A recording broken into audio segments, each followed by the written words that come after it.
Hello folks, it's another podcast by Trey and Harry on this kind of sort of inclement February day. Looks like it's going to pour down, but never mind. We did a podcast recently, which hopefully you listened to do with trauma, and we talked about how people cope with trauma, the kind of things you put in place to help with that. And something came up to do with image, which was related to Trey's bikini issues. Yeah. And it was, I think, crucial to bring it in, but maybe deal with it slightly in isolation, because it is a blanket problem. It's not just in the area of trauma. You know, many people without trauma can experience this. And we discussed body image. We discussed how you actually do things perhaps to please other people at the expense of yourself, and also the image that you portray is often driven by what people believe you should portray, not what you actually want to. And we discussed about being underweight and the problems that came with that, and also overweight and the problems that came with that. So today we are going to look at personal image, and we're going to look at how it affects everybody, basically. And we live in an age now where the aesthetic is crucial. People have to look a certain way, and that's normally manufactured and spat out through different things like Instagram and Facebook, etc. And then young people believe that that's the way they actually should look. Yeah, and on the TV as well, you see it a lot. TV, yeah, everybody's done up to the nines, but we're going to scrape all that away now, excuse the pun, and we're going to look at how people shape themselves in the world in relation to how they want to look in a certain way, and how other people quite often coerce them into looking a certain way. And I'm going to bring in Trey, who let me begin this podcast, as she always does. Yeah, because you're better at it than and me. there's going to be a day when she brings it in. Oh yeah, can I say something, Trey? Mm-hmm. So we're going to, because obviously the last one we did was around Trey's body image and about her taking that huge step to wearing the bikini on YouTube and on her Facebook page, etc. Which again, I hope you saw and had some comments, obviously decent ones, not indecent ones, and constructive, by the way, as well. Because a lot of that tied in with Trey's trauma, and the fact that she took that step is, for me, progression from a place in trauma all those years ago, and more recently, perhaps in the last few years. Yeah. So I'm going to bring Trey in now. She's going to talk a little bit about how she believes body image and the expectation of others affect her and other people. Trey? Yes, I think it can be quite subtle, I feel, when it comes to body image. It wasn't something I really thought about until I got into my late teens. And then things started to filter through. Maybe people would comment or make, say things. Or, have you never thought about doing this? Or why don't you do that? And mostly it was women, I worked with. And then sometimes men would say things as well. Oh, you look better with that, or whatever. So, because I had a difficult childhood, I was so internal dealing with that. I didn't really think about personal image. I didn't connect to my own personal image at all. And then I started to connect to it in a way through what other people were saying.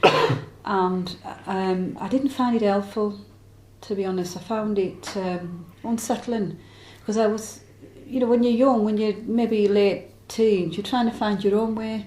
But because I was almost like a bit behind in my development as such, because I'd had other things to deal with, I hadn't kind of got to that time as such. I wasn't really thinking about what my hair was like, or what was my fashion sense and stuff. I was just kind of trying to get through.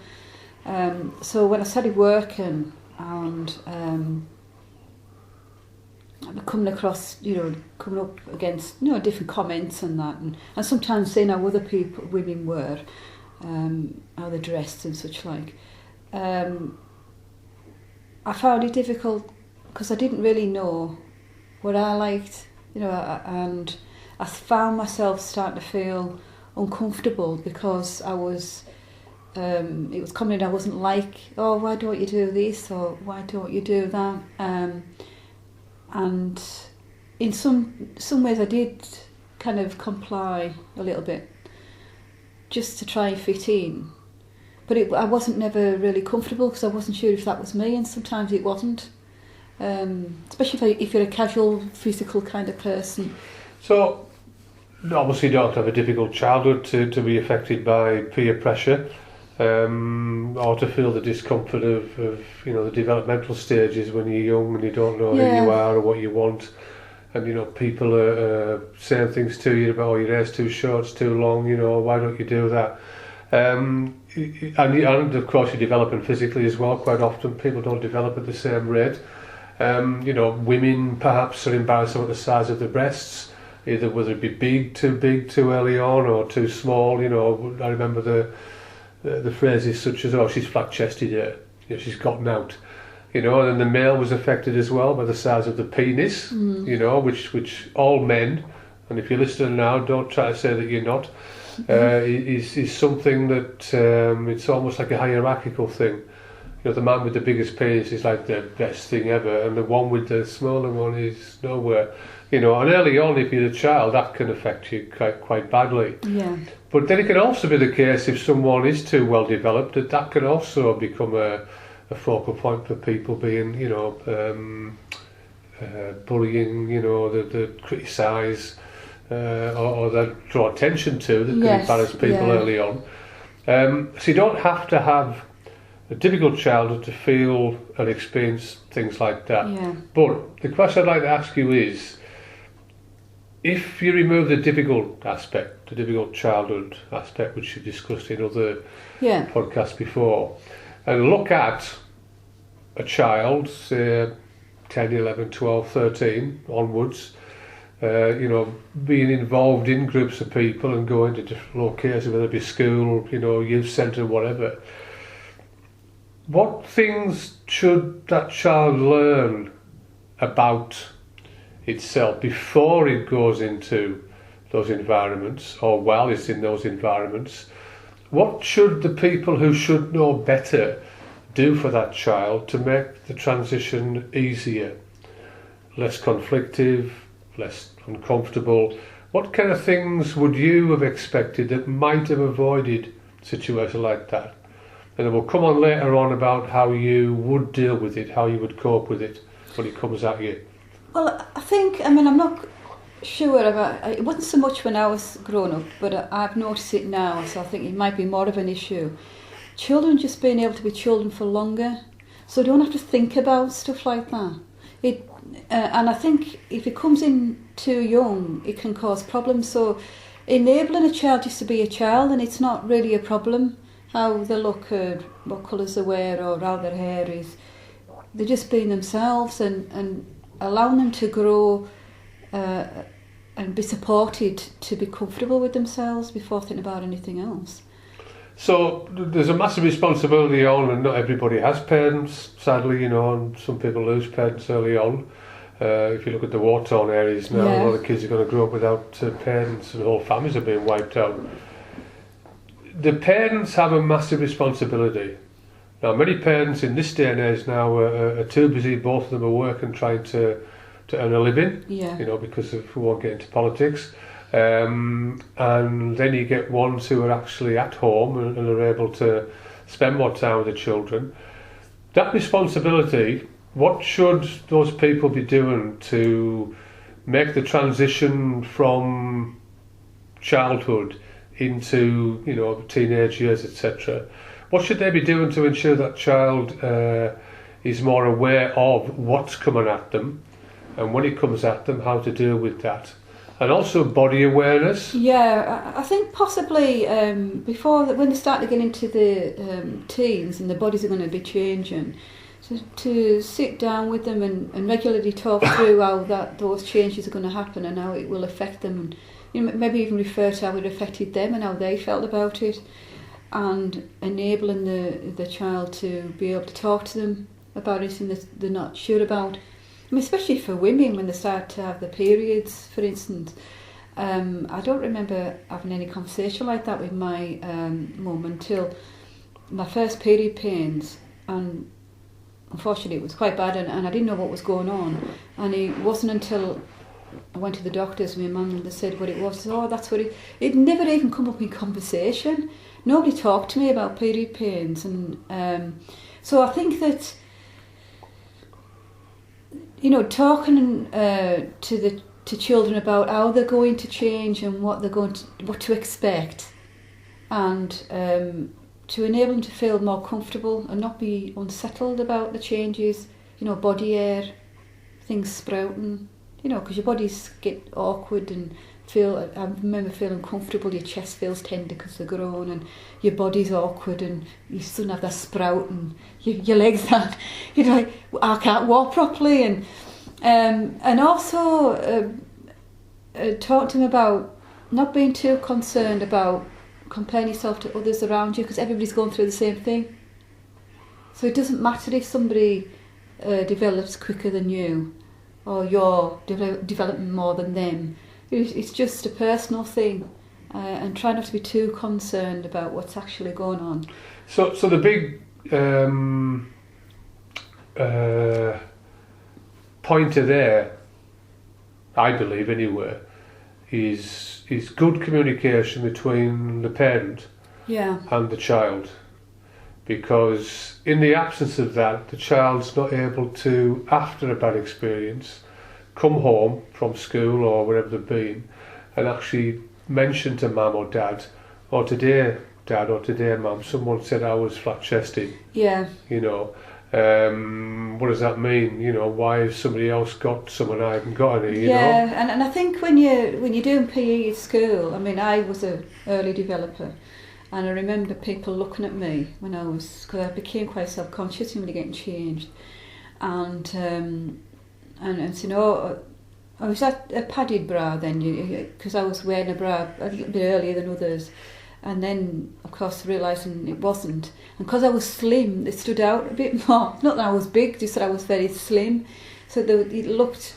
that way, and I'm being very conscious about it, but not being able to talk to my mum about the fact that that's what was going on.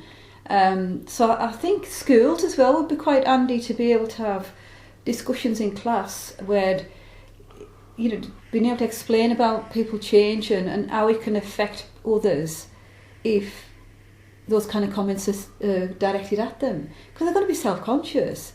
So do you think that sex education shouldn't be done in isolation? It should be done as a part of a more of an holistic view of how children grow? Yeah, because how they move through the world. Yeah, you're changing. It's not just a fact. It's a sexual time coming into, but you're physically changing. You're emotionally changing, and mentally you're changing. You're becoming more aware of yourself. You're becoming more aware of, you know, the opposite sex. You're becoming more aware of other the same sex, you know, or what they're wearing, or they're changing. Do I look the same? You maybe start looking at magazines. You maybe start looking at the television differently, because that's all coming at you. So yeah, I think it should be part of the last couple of years in school, a regular class as such, part of the curriculum, where you're exploring that and enabling people to look at it in a way that's not so uncomfortable and emotional. Which kind of people, and you know, people listening to this now are going to probably have had some experience of this, and I think most people, unless they're telling porkies, have at some point experienced bullies, and bullying, of course, is something that is often done by people who have little self-worth, very insecure. There are people who don't like themselves, so therefore they project down to others. That's a simplistic overview of bullying. It's much more in depth. But in the absence of people that bully, normally people can just kind of move through life reasonably okay. Yeah? Yeah. School is often the first place that most people experience bullying, when people get into packs. Yeah. you know. Yeah. And it's the packs of people, and obviously that goes on into later life as well, because it happens with adults as well. You get groups of people that close somebody out. If that person's different, they'll highlight that difference. Yeah, they do. And it can happen in workplaces as well. So how do you safeguard someone against those? You can't eradicate bullying, because, you know, you have to change human nature. Yeah. How can you say your child is going out into the great big wide world? You've had chats about, you know, sex, etc. You've talked about how you're going to feel if it's a female hormonally, you know. Lads are going to have a go at you because you've been all mardy and what's wrong with you, you know. Yeah. And of course that'll go into marriage as well, in relationships, you know. Men won't try to get their head around why their other half's a bit, you know, not necessarily not right, but different from what they were, say, the day before. Yes, because it affects you quite a bit, your monthlies. Yeah, and most girls, unless they've got a good relationship with their parents, rarely ever are talked to about it, and they have no idea what's going on. And then you get comments like, "Oh, it's got Pentasym, National Rag Week," you know, and of course that's only going to make things worse, because they think they've got a problem. Yeah. When actually this is a physiological, biological problem that occurs with women. And, you know, you could say that menstruation is around people having children. No. You know, it's a whole body thing that affects the woman physically, yes, it does. and mentally. Yeah. And, you know, really, do you have to bleed every month? You know, the woman didn't ask for this to take place, and some, including my own sister, she used to lose such a lot of blood. Yeah. So it wasn't just hormonally, she actually ended with a clinical problem with deficiency. Yeah, you get iron iron. deficiency. Yeah, I mean, I was one of those unfortunate ones, like my mum. It was intermittent, so I used to have 2 a month. I used to have a lighter one in the middle of the month and then a heavier one at my normal time. So it was a real nuisance. And when you have those kind of monthlies, you tend to find your hormones are more unsettled. You don't have a settled period because of the dip, and so you tend to be. You can be quite ill at times. Do you think schools allow for that? No, I don't. I mean, and I went to an all-girls school and they didn't. I mean, yes, if you were really ill. I mean, I often end up in the matron's office, and my monthlies, when the heavier one, you know, not the middle one, I used to have the main one, and I was lying down because I was physically sick with mine. I used to get migraines, and so it was. It was accepted in that way because you were in an all-girls school and it happened, and they used to have towels and stuff, so you had access to that. I don't know what it's like in a mixed school, but it was like that in all-girls. But when it comes to the other effects, no, I don't think so. I don't think school really takes that. You're still expected to do a PE. Still expected to learn. You're still expected to be able to concentrate. I mean, when you're trying to think through a migraine and your thoughts are all muddled up and fuzzy anyway, my coordination was affected, so I was knocking things over. I couldn't write properly, and yeah, so you're supposed to be able to understand and figure out. You're more emotional, so you tend to get upset easy. Yeah, and that's at the same time as developing. I don't know what. Yeah. Possible evolutionary use that is, why it was brought in. Do you? No, I mean, when I was younger, I used to wish I'd been born a man, because I thought, why do I have to go through this every month? And I always, all the years I had my monthly, when I went into the menopause and the slowed down and stuff, I thought, thank goodness for that, because I always had to carry something. I didn't know when I was going to start. But then, of course, the menopause, it brings in more problems as well, you know, and again, evolutionary-wise, what possible use is that particular phase in someone's life? Yeah, I think really, in some ways, women are a little bit unlucky physically, because they have to go through all those years of your monthlies, periods. And then you've got to go through the menopause, and that can go on for years as well. Some people have a really bad time. collapsing and things, and it's awful. So we're talking about image, and we're talking about how other people see you Yeah. as a person, how you perceive that, and how you change yourself, if you do change yourself, to fit in, because that's what most people do. Yeah. That is a part of it. I know we slightly diversified, we got into talking about that aspect, but it still affects the developmental stage and into later life as well, into your adult life. But going back to bullying, and of course, women can be bullied in a mixed school. When people find out they're on there, oh yeah, it's National Rag Week, isn't it? So of course, that's from people who are stupid and thick. You wouldn't do that to someone who's not feeling well.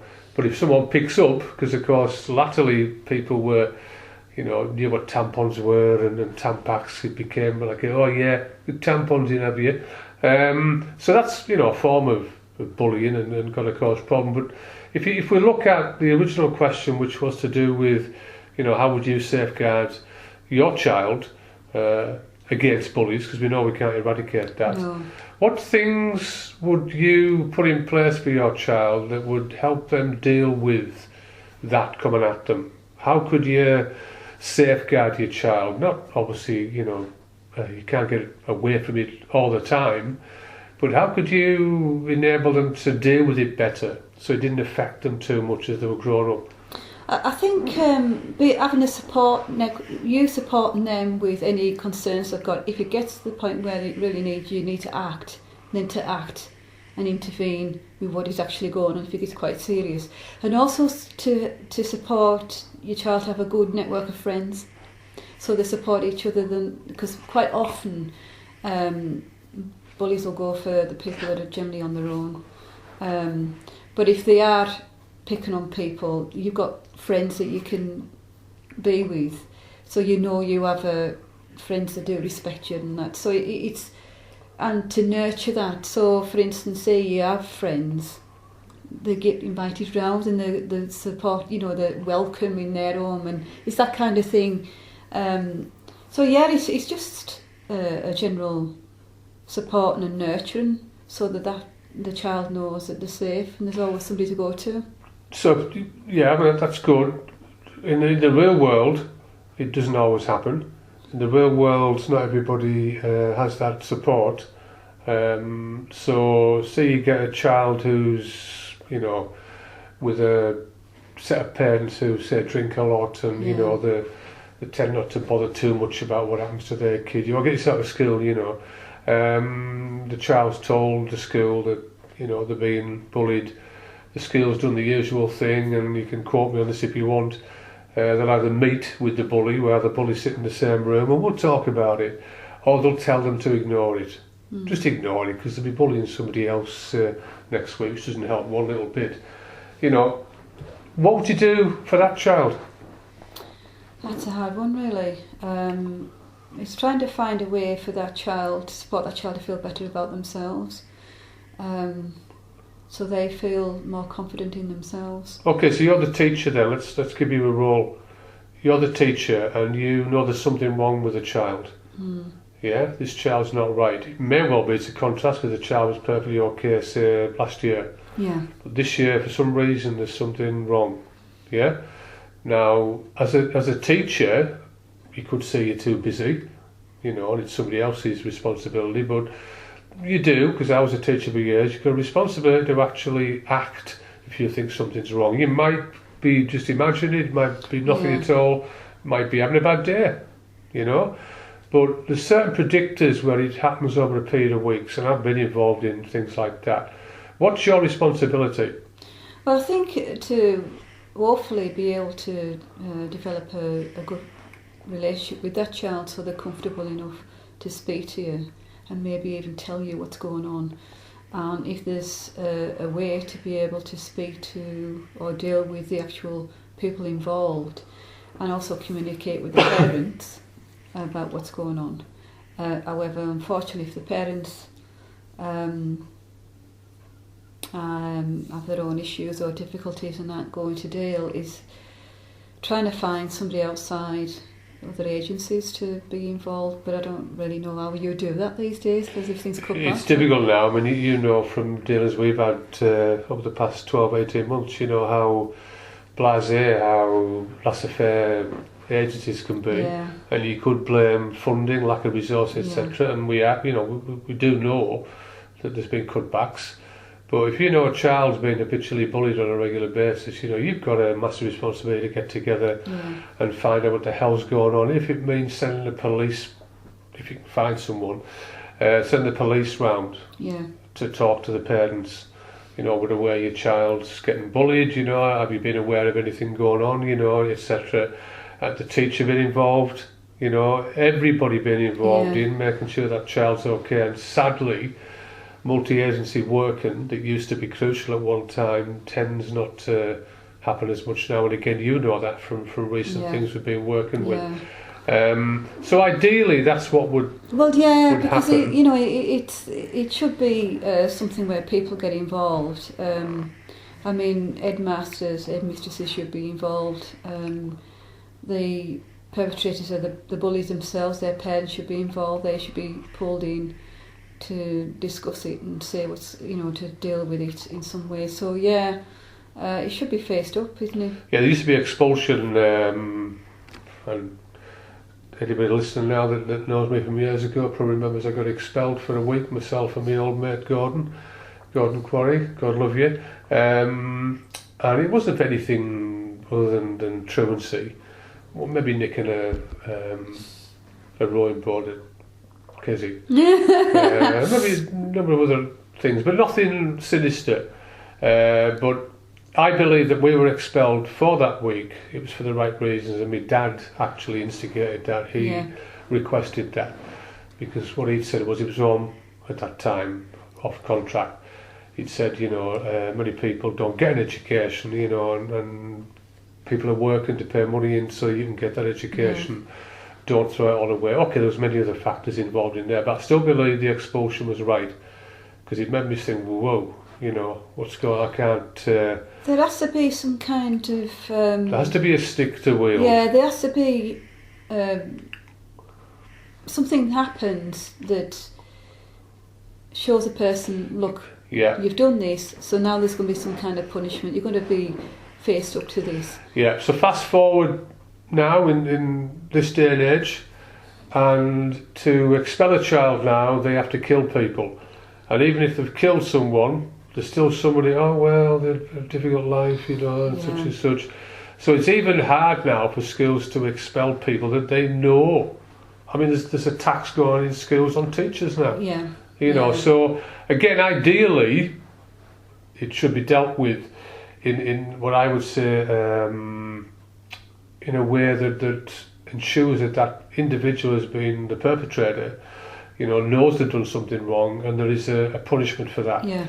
So that the victim knows that they've got people to protect them, Yes. Yeah. people are behind them, and the likelihood of it happening again is fairly low. Yes. Yeah. What happens now is sadly and look at prisons. You know, I haven't got a proper TV. I can't get the internet. You've done something wrong. Wrong. Yeah. Well, I do You have know? all those things. There's people living who have never done anything wrong, can't afford those. Oh yeah, things. yeah, absolutely. But that's another story anyway. But going back to the bullying and going back to, you know, people being bullied by groups of people or individuals, do you think that the victim would be more likely to try to fit in, dress a certain way, talk a certain way, do things for bullies so that they can avoid being bullied? Do you think that would make someone change their image, change who they really are, if they actually know who they are? I mean, I think if you've had bullying at school, you're more likely to do that because when you get into the workplace and then you maybe come across it again, you start to conform a bit. You start to think, oh well, if I do this, then I won't get. It's almost like I'm being accepted, and yeah, I mean, I faced that, and I did used to do things to try to be more accepted, and then I started to realise it didn't matter. It didn't matter what I did. These people will never accept you, and that actually I wasn't. I was doing something I didn't want to do, so I stopped. But it's only because I became quite astute, really. I think some people do, due to difficulties, and so it's if you go into that and you start changing for other people and dressing and acting in a way that you wouldn't be what you would normally do, and you're not comfortable with, so it almost like causes anxiety because you're trying to be something you don't really want to be. It doesn't sit right with you. So who could help a child become more in tune with themselves and not try to fit in, not really want to fit in, just want to be themselves? You mentioned earlier about childhood and allow a child to develop if it's in the right environment. And sadly a lot of children are born into difficult environments, and we know that anyway. And it's less likely they're going to become themselves because they've got a battle on their hands to start with anyway while they're going on with other stuff. But in an ideal world, the child is a part of two people. Yeah. Unless it's two other me's. But it's another story. And it's still two people, it's just that one's not in the equation. But that's another podcast. So it's part of two people, it's developed particular genetics, it's come into the world, it is a certain way. There's still kind of a blank canvas there to some extent. The social biological, it's got certain parts, but then it's got to see how the world works and how it fits in. How can that child move through life and be itself, know what it likes, because you mentioned about the child. Yeah. Do you think it's more about freedom and the ability to actually do things for yourself and not actually feel as though you're doing it for other people? Just if you like sport, do the sport, Yeah, I think if parents could encourage the child to do something they want to do, not necessarily what the parents think they should be doing or would make them feel which good. Tends to be the case. Yeah, it's the other way. It's what is it? If a child says, "Oh, actually, I see such and I kind of fancy that," and maybe they get into something, some kind of sport or some kind of interest that develops their self-worth and their confidence through that.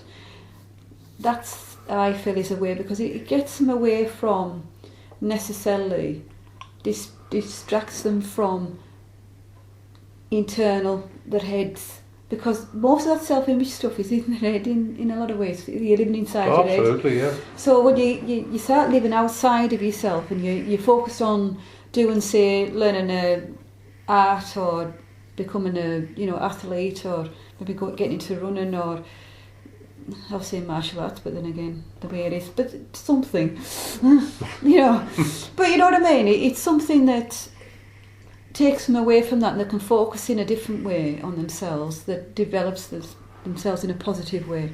I think that would be good for parents to do that, but it has to be what the kid wants. Some kind of sport. They maybe they're into cycling, maybe they're into football, rugby. Bird spotting. Yeah, anything really. Something that they really enjoy and get into, and learn about, and it brings them through in a more, I would say, balanced way, so they're not so focused on themselves. So if we remove the idealistic way of dealing with it, and then we have the brutality of reality. Yeah. Right, you can be as much, yourself as you want, you can do what you want, and you're walking down the street, whether it be Murray Road or Lowther Street, and and I see individuals, and I love it because they're actually dressed differently, away from the pack, and they're walking down the street. Yeah. And then a group of people shout, "Oh, you fucking goth, where the fucking state are you?" And you don't suddenly go, "Hey, I'm myself and I love doing things and I'm quite cool with the way I look, The fucking hell are you looking at?" That's reality. Yeah. That's the brutality of reality. And you can have somebody say to you, "Oh, just ignore them." Right, so I should ignore them. And I always remember this because one of the old black belts years ago said this to me. As you're walking away from them, hit you over the back of the head with a ball, what are you going to do then? And that's the turn you the cheek thing, isn't it? You know. Yeah. So how are you going to instill that toughness along with knowing themselves? How are you going to do that? Well, I suppose in some ways, I mean, years ago, like you said before, your dad got you into boxing, and I actually think it would be a good idea for young girls as well to get into some kind of physical fighting, not necessarily to go around beating people up, but so they are confident enough to know that they can handle themselves. So when some dickhead comes along and does that, yeah, right, whatever, you know, because you know you can stand up for yourself, or you've got a chance of doing that. It's offered to lads, but it's not necessarily offered to lasses, and I think it's a shame, really. Okay, so I'll bring in the brutality of reality again. Yeah. Right? You can train yourself to 26 Dan. I have no idea how many Dans now there's going to be in this flipping world of martial arts, but everybody seems to now be going up a Dan every so often, you know. I think desperate Dan's probably have more value than all that. Not to decry anybody who's got some Dans, but you know, you reach a certain point, stop it. You know, make good what you've got. So, you're a black belt, for instance, right?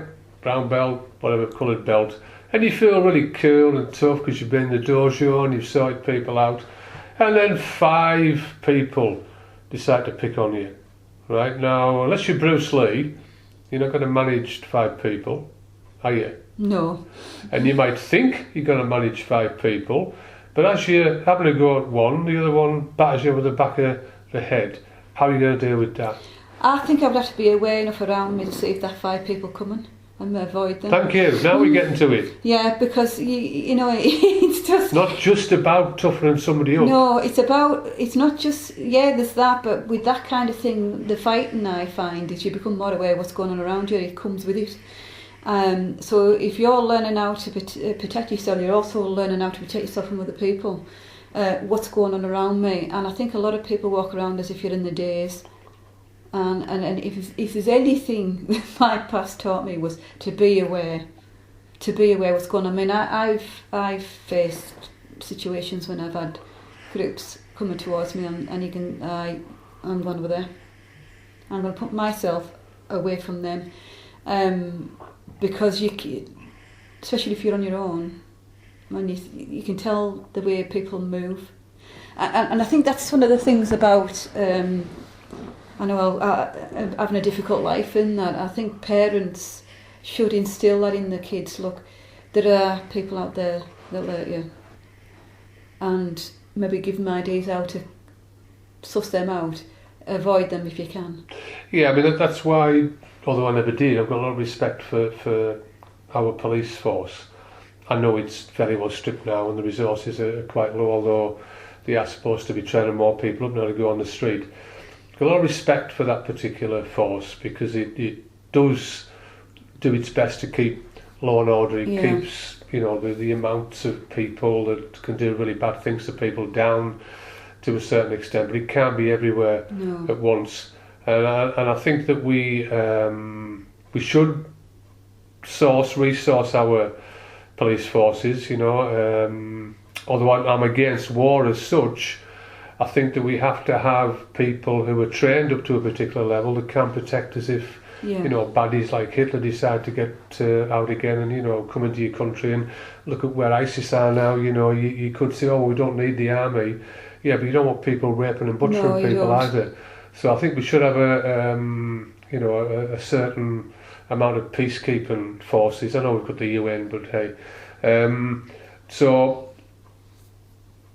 going back to what we said, and you're quite right, because that's one of the major aspects that people seem to forget about when it comes to toughening kids up. You know, when I watch some of these videos where people are doing all this and fancy kicks and all that stuff, you know, if you meet a really good street fighter out there, you know, we're talking, I mean, okay, I'm not a big fan of Tyson Fury, but he's a street fighter.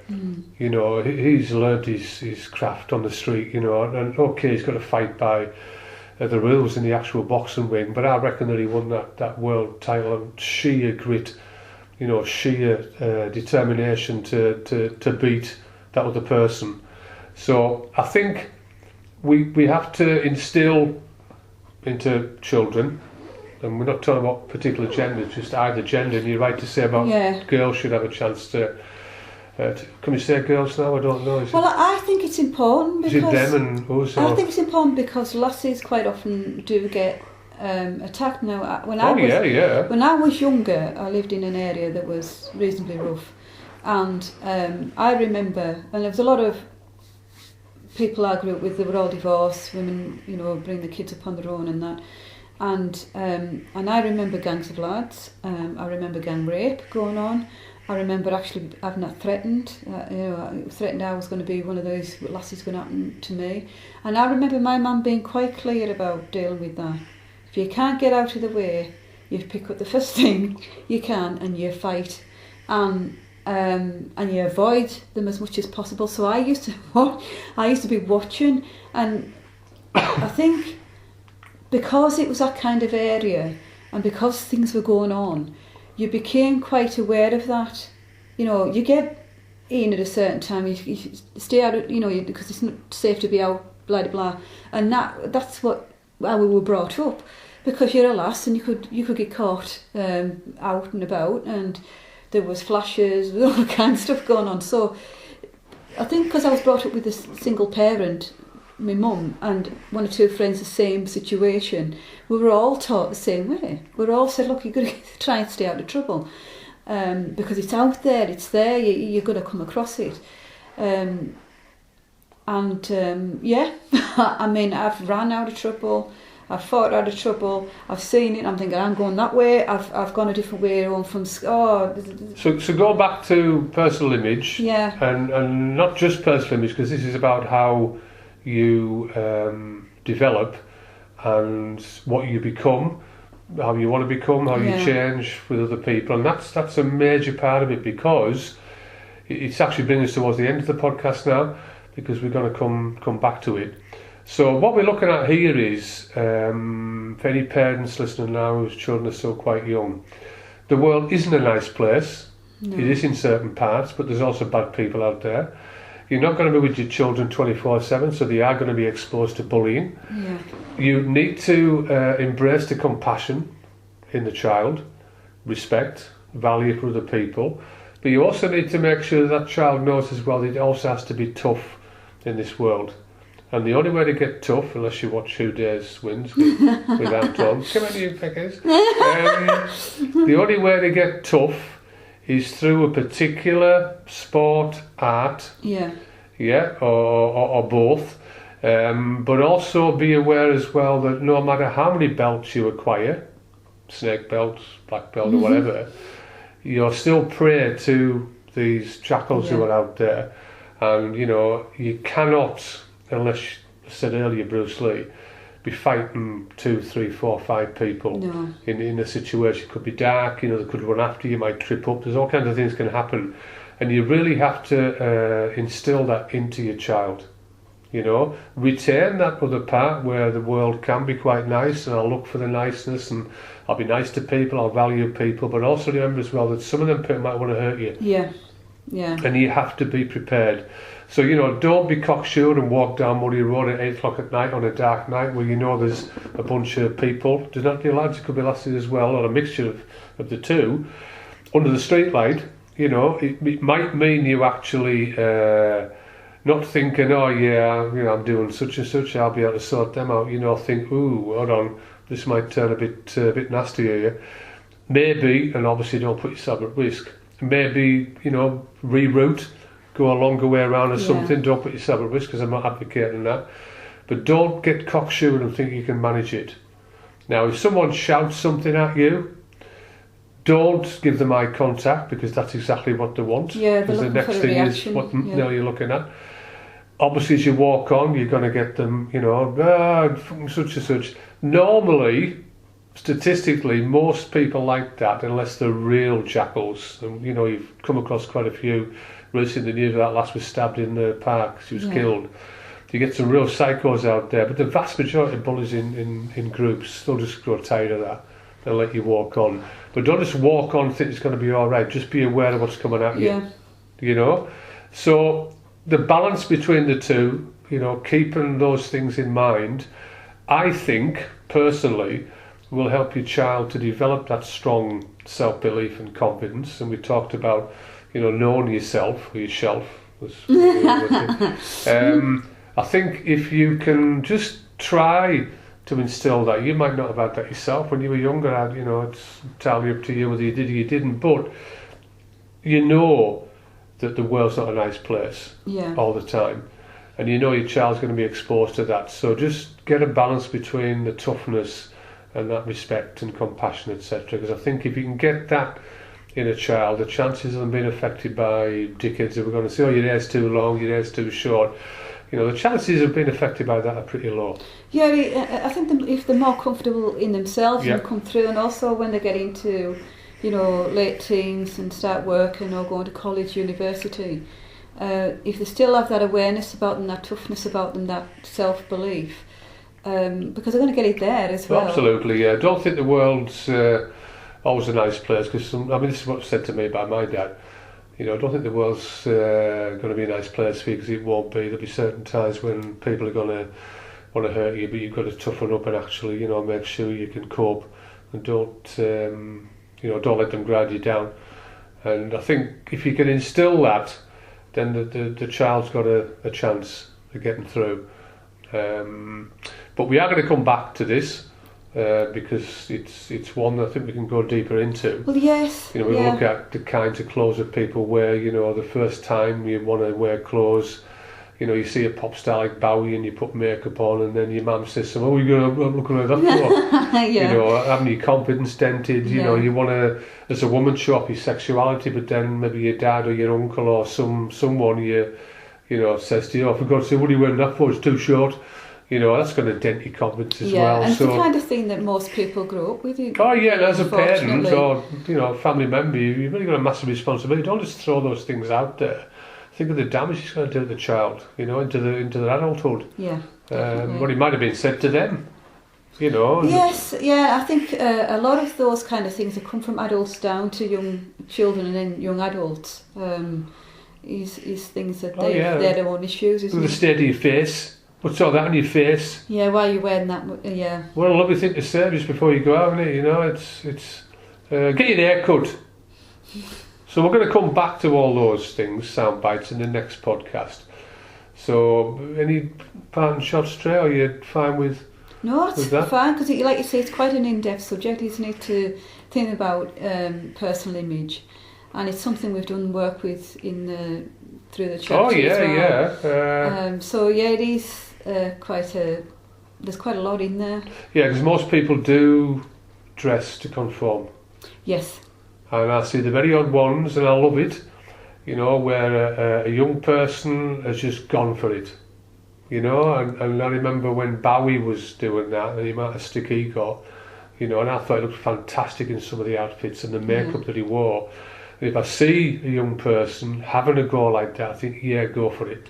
You know, because you've only got a short period there before you throw into the wolves. So yeah, we'll come back to that anyway. We'll explore it more in depth. Yes, definitely. Yeah, is that a wrap? Yeah. Thank you.